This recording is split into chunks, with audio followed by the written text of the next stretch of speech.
What do you expect in this one? What if you're going to say this is the way I think this plays out? Let me ask you that, and there might be a follow-up or two as well. But how do you think this game plays out? Sure. So I'm working on a piece. It's going to be out this weekend, titled something like, 3 ways the Browns can upset the Pittsburgh Steelers. And I don't write it if I don't believe it. And there's something in my gut telling me that the Browns can pull this one out.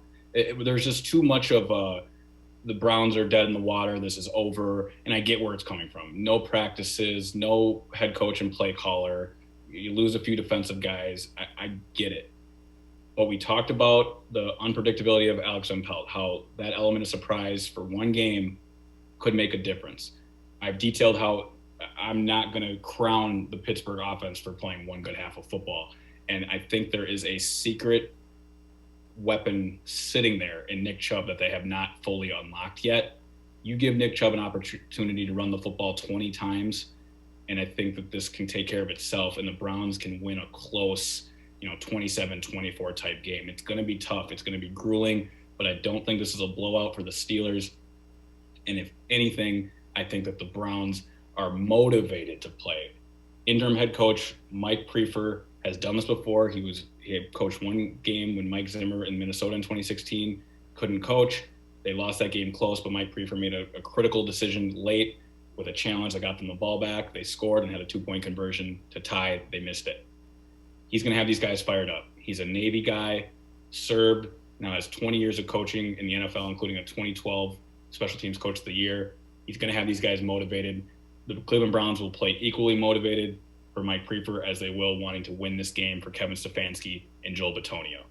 I think we're going to have a great game Sunday night, and anyone counting the Browns out or thinking this is going to be a blowout, I don't think they're paying close enough attention. Yeah, I have been the last 2 nights I've been on here, and I said I don't. Everything rationally tells me, the Steelers, but something, I just have a feeling that they're going to find a way to do it. And I think the way to a Browns win is you win the turnover battle.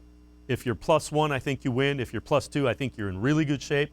You get ahead early, and you run Nick Chubb.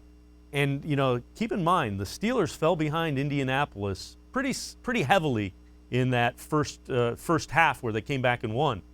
It's very different falling behind to the Browns because you're going to deal with a lot more physical. The Browns like to be physical, like to run the football. That's not really Indianapolis's MO when they get ahead. That's exactly it. I think the Browns have an opportunity to stay in this game regardless of what happens early, just like you said. If the Browns get up late, the Steelers can throw their way back into it. But again, you have a lead. That's the point of football. Have more points than the opponent. That's fine. If the Browns get down early, it's not like this is a Steelers offense that is going to run the football out and not give the Browns an opportunity to create a turnover. And the Browns have proven that they can throw their way back into football games. I just think there's multiple avenues where this game keeps the Browns in it close. And in playoff football, if you're in the game in the final 4 minutes, that's all you can ask for. And I think that's the type of game we're going to get. Yeah, and to illustrate your point, Steelers have the worst run offense in football. They've gained the fewest yards and have the lowest yards per carry, which is kind of surprising, but that speaks to what you're saying. They're going to have to keep putting the ball in the air, and it's a whole lot easier to take the ball away when it's in the air than when it's in somebody's arms.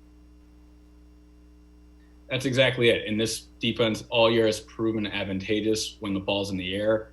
I know it's a strength this year that they want to throw, but I bet this Browns defense wants them to throw it as well to give them chances again, especially if Denzel Ward's back. They're not going to be as worried as getting beat deep then.